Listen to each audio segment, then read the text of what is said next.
I'm actually an occupational therapist, and I'm an MS clinical specialist through the consortium.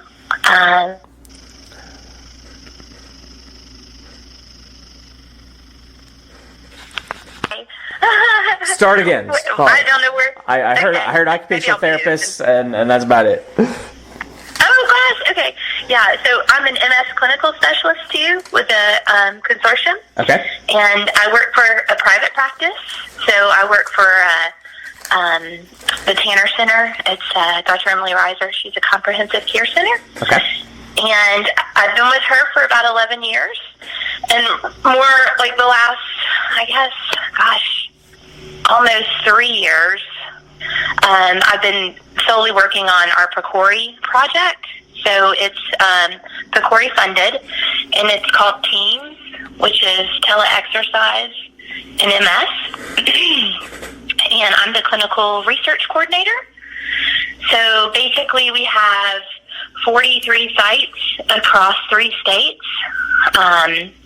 And they're outpatient physical therapy and occupational therapy clinics. And half of them, shouldn't say it like that, actually. Okay. We're randomizing participants into either what we call direct care, where they do your typical standard of care, so they receive physical therapy in the clinic. And then half of the people are receiving a tablet, and there's videos on the tablet, and so they do the exercises at home. It's actually unsupervised, because I saw in your article it looked like you guys were looking at supervised, but we're unsupervised. Okay. And we have, in addition to the tablet, we also have what's called an interactive voice response system that calls them. It's kind of like a robocall. Okay.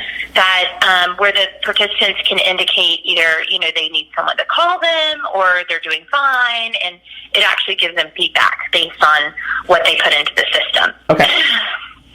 And so if they do indicate that they need someone to call them, then I follow up with them.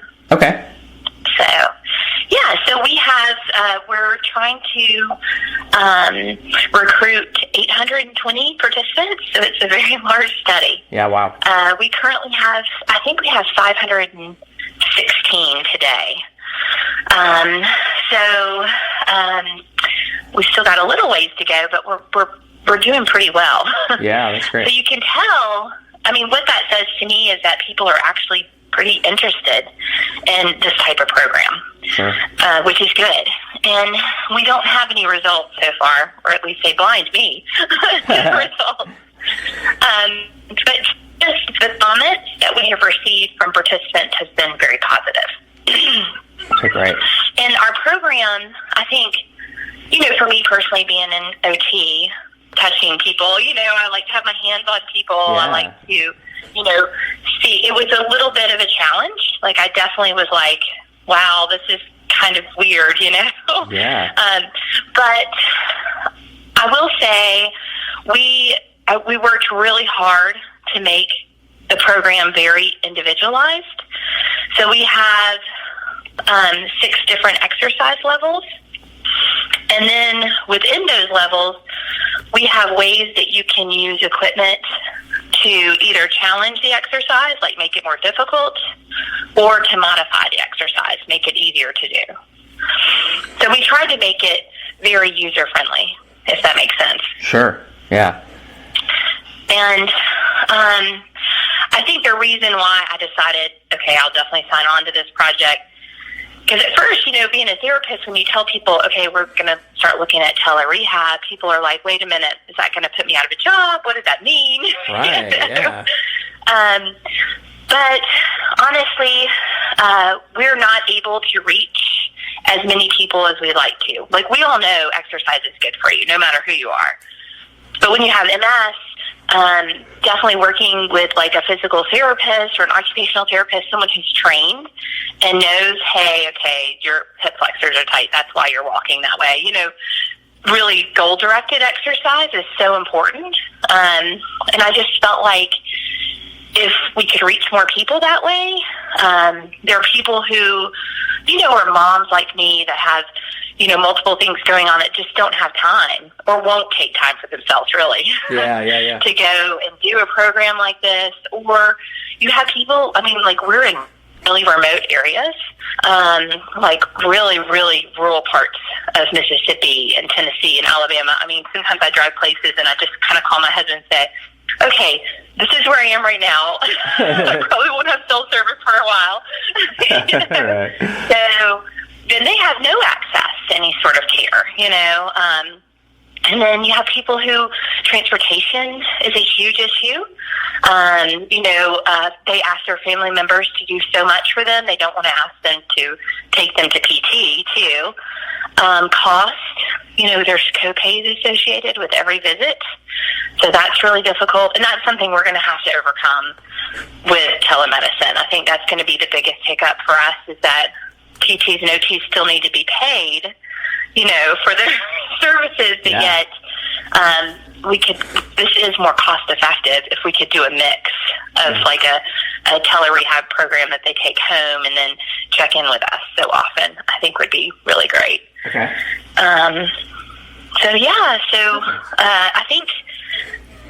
I hope I'm going to have a positive impact in this area. Yeah. I'm hoping.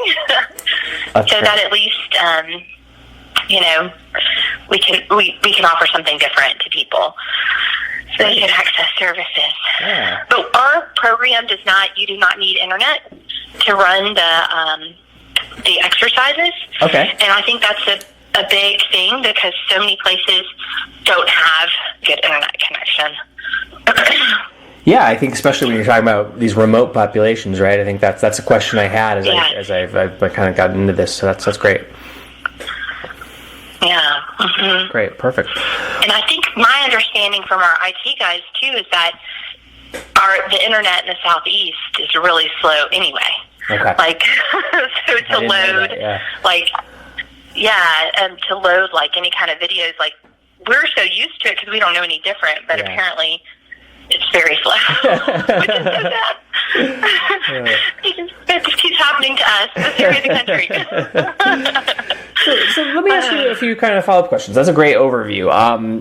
So number one, I do want to ask a little bit more about the difference between supervised and unsupervised.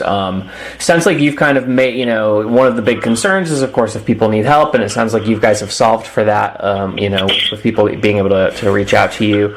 I don't know, do you have any impressions on the difference between supervised and unsupervised, and what the pros and cons might be of each? Yeah, so, that's something we're certainly studying with this project. We're looking at, self-efficacy, goal setting, or people, that have less social support or less driven, are they less likely to participate in an unsupervised program? So we should know more as we get done with the study. But I think another problem is the internet. If you're going to do supervised, then you have to have a good connection. You have to be able to see someone over Skype or, FaceTime or something like that. Mm-hmm. So you are, really still bound by that internet connection. So that's going to automatically take a lot of people out of that sort of program. Yeah. So it is. We have a metric that we use. So we have a time 25-foot walk that we looked at. And we based our program on their walking speed with the time 25-foot walk, and how it correlates with a PDDS score. This might be getting too scientific. Just tell me. It might not be of interest for the article. No, you're great. But it's a patient-determined disease steps. So what we did is we developed the videos based on patient-determined disease steps. So we have actors in the videos that have MS that actually put themselves within certain categories on the PDDS. But also, not only did we use a self-reported measure, but we're also using an outcome, like a objective measure, through the time 25-foot walk. So something that we can actually see them do. And that then puts them in an exercise level. Okay. Now, we have had some people who have had to change levels, but very few, really. So it does seem to be correlating nicely. But you do have to be, if you're going to do an unsupervised, then you have to have something like that will help you determine what exercise program to give people. And occasionally I've had some, physical therapists and OTs are so used to, seeing people, so to send them home is kind of nerve-wracking with something to do. I have had some therapists that have called me and said, I don't know if they're going to be able to do this, and I'm nervous to send them home with this program. But I tell them, just trust, and we'll keep up with them through the IVR. And actually, people have made gains that way, because there are some exercises that you have to get down the floor. And so a therapist might look at someone initially and be like, I don't know if they're going to be able to do that. And then the more they do that, the better they are. The more limber they are, the more flexible they are, the better they feel. So it has actually improved. Yeah, that's great. In terms of the actual exercises and exercise program, I imagine that people, since they're doing this in their homes, they don't have the same equipment, or they obviously don't have a physical therapist in their in their home with them. So how is the exercise actually different, since they don't have what they might have in an office, and how do you ensure that it's just as effective? So we actually give them the equipment. Okay. So everything. So that's the benefit of being in a study. Yeah. Because unfortunately, real life scenarios will not really allow you to do that. But it's basic equipment that you can get at like Walmart, Target. Okay. It's like a yoga mat, it's sliders, physio ball, things that are found very commonly. Okay, nothing. And it's a yoga, Pilates, and dual tasking program that we're doing with them. So it doesn't really require like a bicycle or treadmill or anything like that. Okay, great. Good to know. Perfect. So I know, you're still recruiting participants and stuff, but give me some kind of idea about the trajectory of the study. How long is this going to last, since it is so large and since you're still recruiting people? Yeah, so the way PCORI works is they're milestone based, so we actually have to meet target, which has been really beneficial for me, just because I know, I have to have this many people recruited by this date and this many follow-up visits done, so it's kind of kept the study moving really at a pretty quick pace. Yeah. So we are actually going to be recruiting patients until January 2020. And then the rest of from 2020 to 2021 will be just follow-up visits, collecting data, and wrapping up the study. Great. But we are going to post all of our exercise videos when we're done with the study, so everyone will have access. And I think that's another important thing, is if you're going to offer a tele-exercise program and if you're going to use videos or an app, it has to be super easy to use and very attractive. And I think Lakeshore did a really good job. They have just really great videographers, and they actually did putting these videos together. They're really nice. And we used our stakeholder panel to give us feedback on the way they wanted the videos delivered. So that's one thing that a lot of people have said, is the quality of the videos are really good. Oh, great. So we'll post it on the NICPAD website when we're done with the study, and we're hoping that the MS Society will then put it on their webpage too, so that more people have access to the videos. Perfect. Great. And the study started in 2017, is that right? Yes, November 2017. Okay, great. Perfect. What's the ultimate goal? So obviously your data is going to impact what you do with it. But what's the target? Is the idea then that you will use this to create a permanent program? Is it the idea is just to kind of drum up support for other programs to prove that this stuff works? I don't know. What's the objective? Yeah, kind of all of the above. Sure. No, I think really what I would like to do is actually take this evidence to, depending on what it says, right. but take it to the payers and kind of start a conversation there on, okay, this works, like private insurance payers and like Medicare, but how can we cover this for people? It can be cost effective, but, what does this look like in a real scenario for people who want access to this? I think that would be good. But we're just trying to determine, it's not a superiority study, so it's not saying like one's better than the other. We just want to know if the tele program is just as good as coming into the clinic. Sure. Yeah. Great. So give people other options. Yeah. So this question of payment, I think, is really interesting, and insurance coverage. Let's talk just for a moment a little bit more about that. As I understand it, it kind of varies state by state right now in terms of whether payers will cover this stuff. Yeah, and I don't know that any kind of, you might know more than me, but I haven't really researched it since we read the proposal 3 years ago. Sure. But I don't think that they really there is any sort of coverage for a rehab. There's a lot of telemedicine coverage so far, as far as physicians, that I don't know in the rehab space that there is any coverage. Yeah, that I'm aware I haven't of. heard anyone who's told me that there is either. I mean, no one's familiar with the whole nation. Dermatology is a really big deal right now. There's, a telemedicine for dermatology. Yeah. There's a couple of Parkinson's projects with neurologists for telemedicine. Sure. Diabetes is a big coverage point for telemedicine, but no rehab that I'm aware of so far. Gotcha. So I don't even know what it'll look like. Yeah, for sure.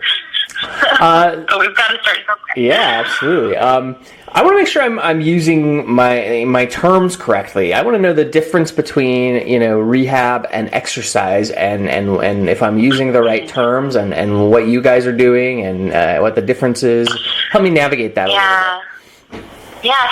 So, I think whenever, and this is just my personal opinion, I don't know that this is fact necessarily, but I know whenever a therapist, like a physical therapist or an occupational therapist or speech therapist, we tend to use the term rehabilitation.